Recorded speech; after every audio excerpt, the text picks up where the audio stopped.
I'd like to quickly respond to a few portions of President Biden's State of the Union address, but just the parts about cops and guns. First, quick reminder, we have a gun giveaway going on right now. You can enter for free, but it ends really soon.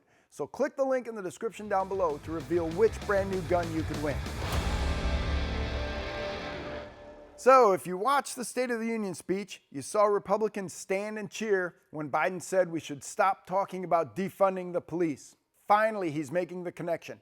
Better funding and better training will help improve policing. It's just that simple. Remember though, every hour of training for a police officer means that hour of time that cop is not on patrol. So to maintain the level of policing that we want and to increase the level of training, we will need more cops, not fewer cops. And that means more money and more payroll and more training. I wish people would have made this connection long ago. On the topic of firearms kits, Biden has joined everybody else calling these firearms kits ghost guns. And it's a tactic that's designed to scare people and conjure up images of apparitions that appear and disappear at will. The fact that someone can build a gun in his or her home doesn't mean that gun is more likely to be used in a crime. And serial numbers on guns have almost no impact on the levels of crime. When crime rises and falls in this country, is it because authorities are more closely tracking serial numbers of guns? It is not. Only 6 states, plus the District of Columbia, require the actual registration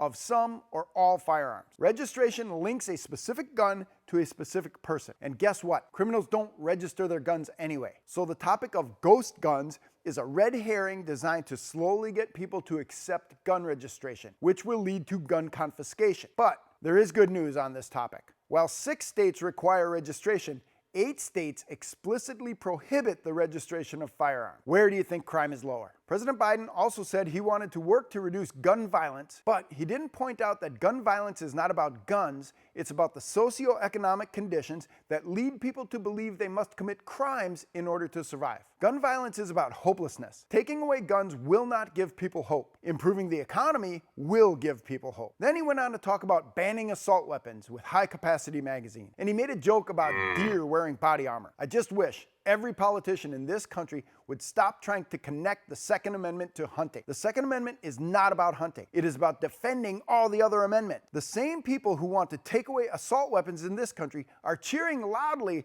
that the Ukrainian government is right now giving away actual machine guns to its citizens so they can resist the Russian invasion. It's not about hunting. It's about fighting back against oppressive governments, wherever those oppressive governments are. Biden then went on to mention that immunity given to gun makers from frivolous lawsuits should be lifted, and he said citizens should be allowed to sue those gun makers for the actions of criminals. He said gun makers can't be sued. This is patently false. Gun makers can be sued if they make defective product, but no industry should be sued for the illegal actions of a person using those products. Should we sue car makers for the damage done by drunk drivers? No. Biden went on to say that none of the things he mentioned would infringe upon the Second Amendment. I respectfully disagree. Removing that liability shield is an effort to put gun makers out of business. That would have a huge impact on the Second Amendment. Restricting magazine capacity and working to require gun registration would both infringe on private gun ownership in this country. The Second Amendment is about self-defense and self-determination, and self-defense actions are always, and should be always, scrutinized by our justice system, because responsible Americans don't want people committing murder and mayhem. But we do demand the right to defend ourselves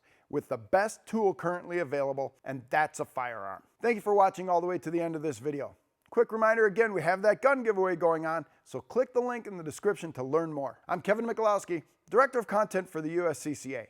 If you enjoy freedom and guns, please like this video, subscribe to this channel, give us a comment down below, and watch again. We'll see you in the next video.